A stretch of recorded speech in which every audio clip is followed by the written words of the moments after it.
என்னாச்சு? என்னாச்சுங்க? ஏன் இப்படி பேய் அடிச்ச மாதிரி இருக்கீங்க? அந்த மாதிரிதான் இப்போ ஆச்சு சாந்தி. எந்த மாதிரி? நீ சொன்னியே அந்த மாதிரி. என்ன உளறீங்க? ஏதாவது கெட்ட கனவு கண்டீங்களா? இல்ல சாந்தி, கனவுலாம் இல்ல. இந்த பெட்ஷீட் என் கழுத்தை அப்படியே டைட்டா இருக்குன மாதிரி இருந்துச்சு.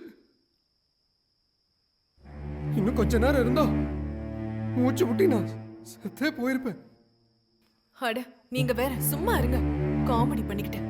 என்னது காமெடி பண்றேனா? நான் சீரியஸா சொல்லிட்டு இருக்கேன். உனக்கு அது காமெடி மாதிரி தெரியுதா? வேற என்னவா? அங்க பாருங்க, பையன் உங்க மேல காலை போட்டிருக்கான். நல்ல தூக்கத்துல உங்களுக்கு அப்படி தோணி இருக்கு. அவனே பரவாயில்ல போல இருக்கு. நீங்க அவனுக்கு மேல இருக்கீங்க. தண்ணி குடிக்கிறீங்களா?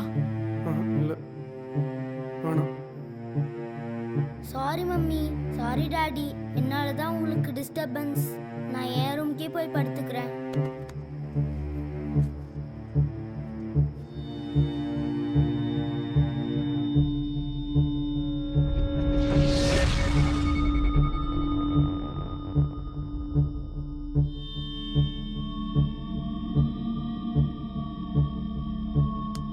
உங்களுக்கு மட்டும் ஏன் இப்படிலாம் நடக்குது?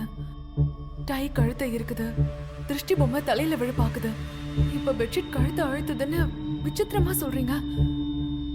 ஒண்ணுமே புரிய மாட்டேங்குதுங்க. எங்களுக்கெல்லாம் எதுவும் நடக்கலையே. சரி போது விடுங்க. நாளைக்கு காளி கோவிலுக்கு போய் பூஜை பண்ணிக்கலாம். ஏதோ முகக்கட்டு இருக்கிற மாதிரி தெரியுது.